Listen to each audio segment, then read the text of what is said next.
My name is Richard Medhurst. I'm a British journalist. I was born and baptized in Syria. So let me give you my perspective on what's happening in Syria, both as a Christian and a journalist who cares deeply about the future of the country. I was born and baptized in Syria. As a Christian and a journalist, I have more interest than most in seeing Syria respect freedom of religion and freedom of the press. Syria is secular, and those who celebrate it being turned into an Islamic caliphate run by Al-Qaeda, Israel and NATO are delusional, or Zionists and imperialists. Richard Medhurst saw the state of the prisoners released from Assad's dungeons. He's aware of the type of crimes Assad committed against his people, but none of that bothers him. At the same time, he equally praises the ruthless dictators in Iran. So, forgive me if I'm not impressed with your commitment to secular, pluralistic societies with freedom of speech.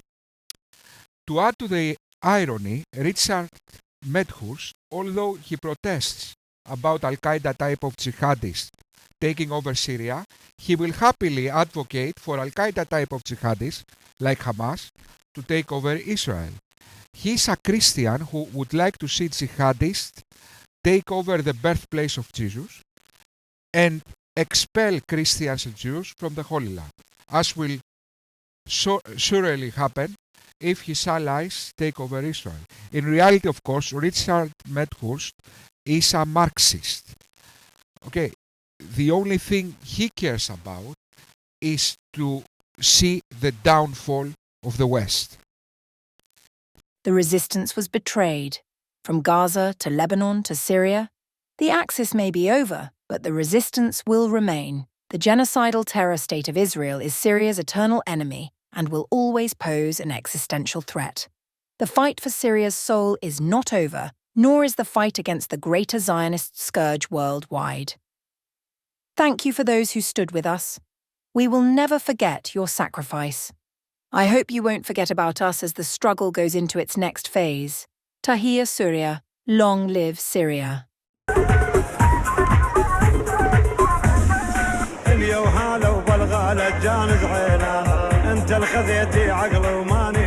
Believe it or not, we are actually in Syria.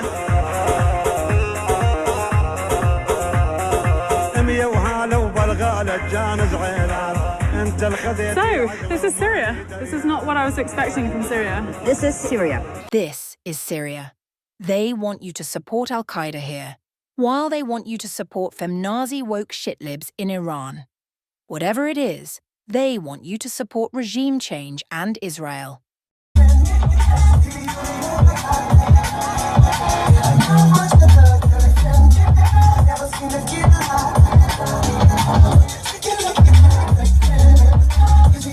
Yup, she was already in a bikini and shorts when sadly got caught in the crossfire, not stripped. Now listen to me, little girl. To understand what happened in Syria, your obsessive hatred and vicious attacks against Israel began the line of events that led to the destruction of your own country, Syria.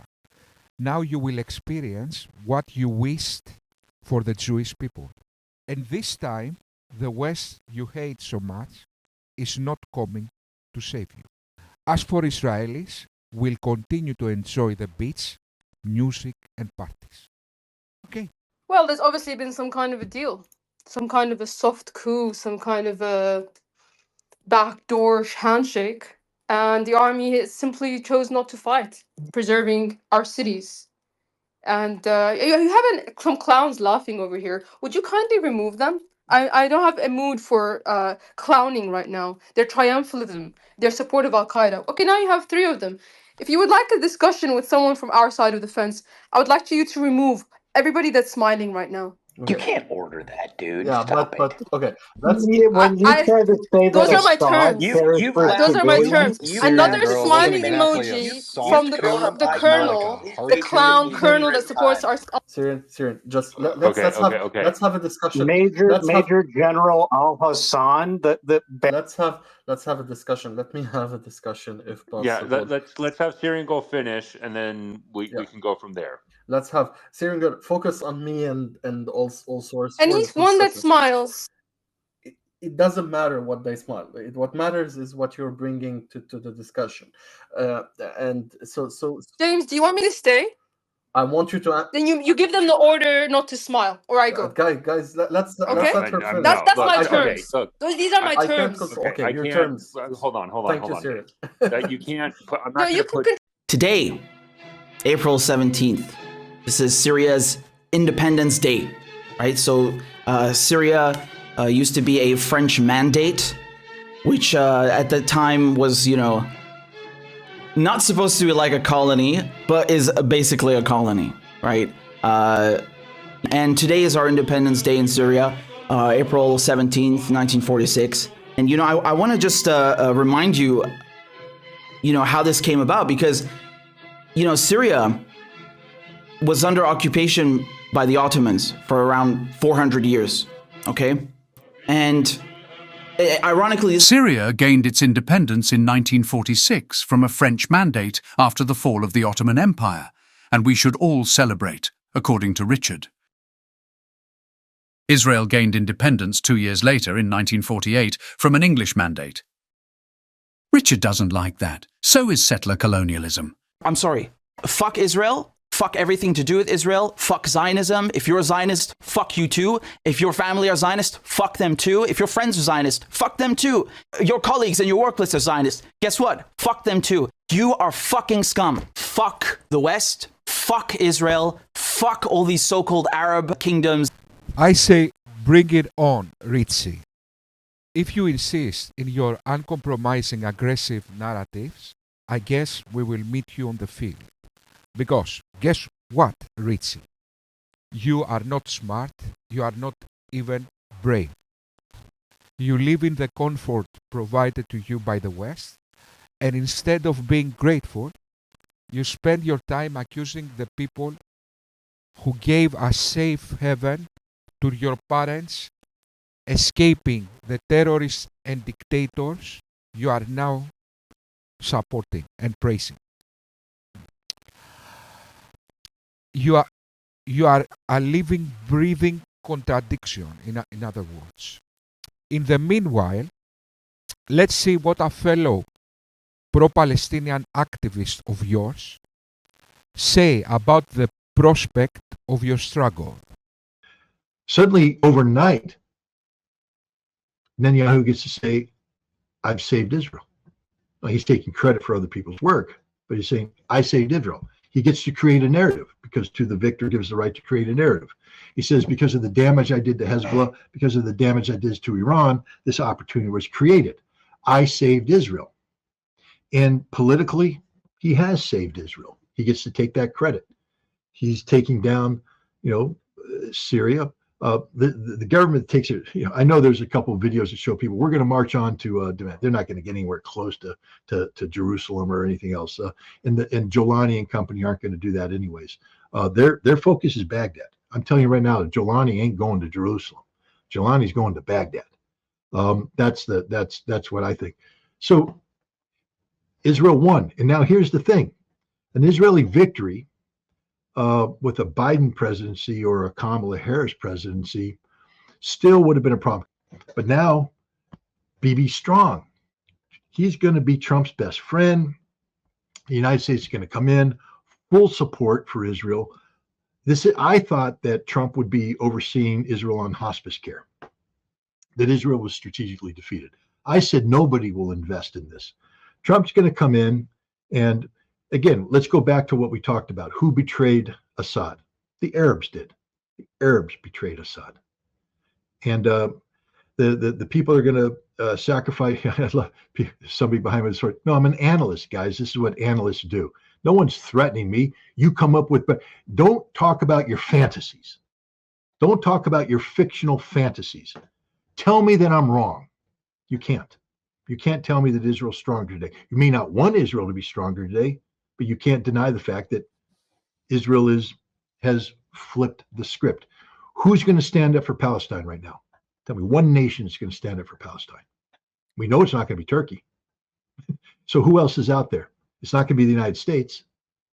So the Palestinian cause has suffered a grievous injury, perhaps fatal. Richard, you thought that you were so smart that you will convince the world that ISIS type of jihadists that did ISIS heinous crimes on 7th of October, they are in fact liberal.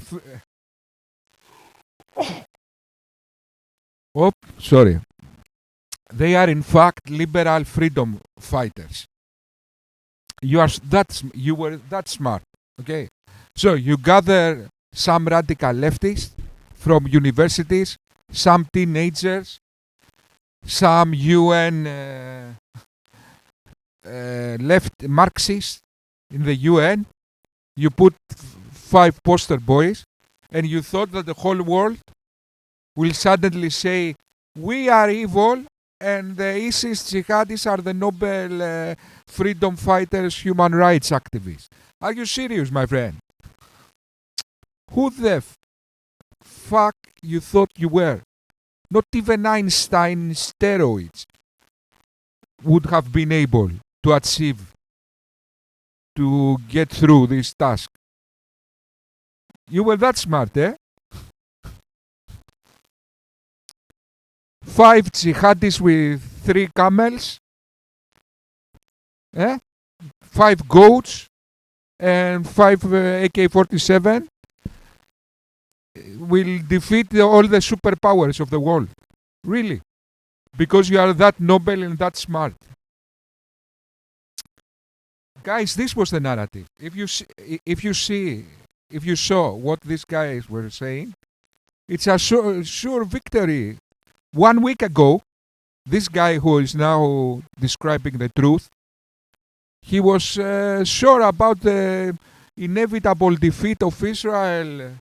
Yes, the next day after Israel is gone and this kind of stuff. Really? Really? You are that competent.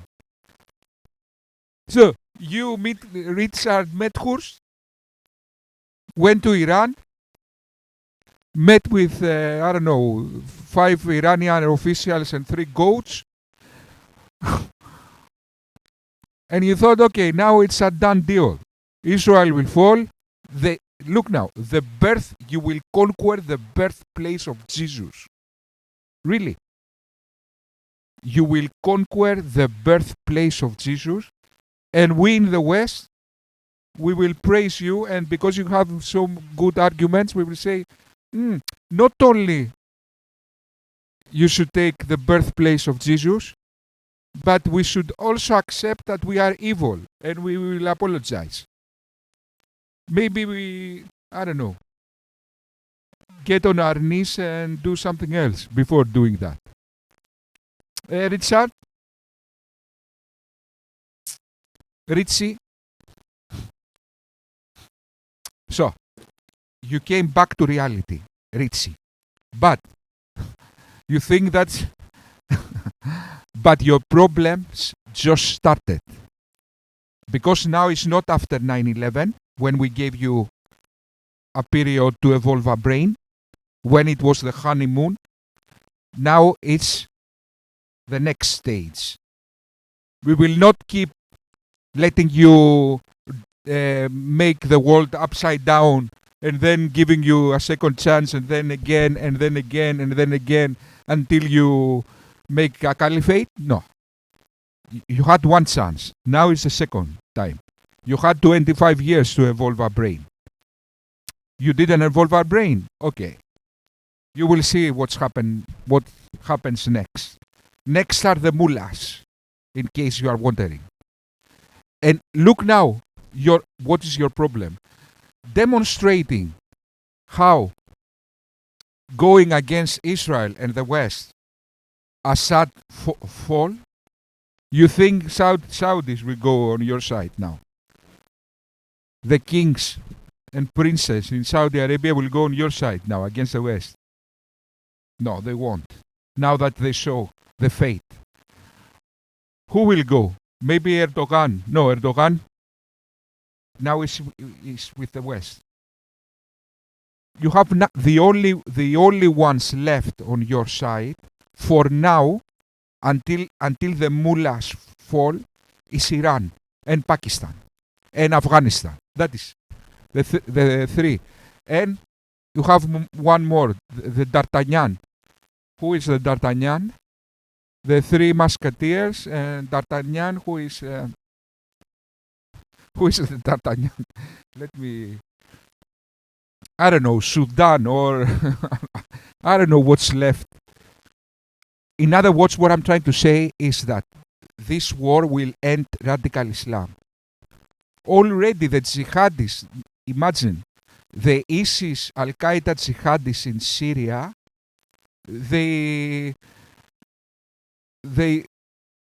I saw a video that they were saying some negative things about the USA, and people went to stop them. No, don't say these kind of things. They were making...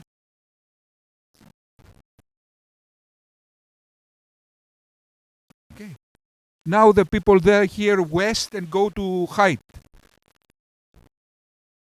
Not even the most hardcore jihadists now dare to challenge Israel because they know what's coming next. Ritzy. Okay? So. Okay, now go sleep again. Thank you very much.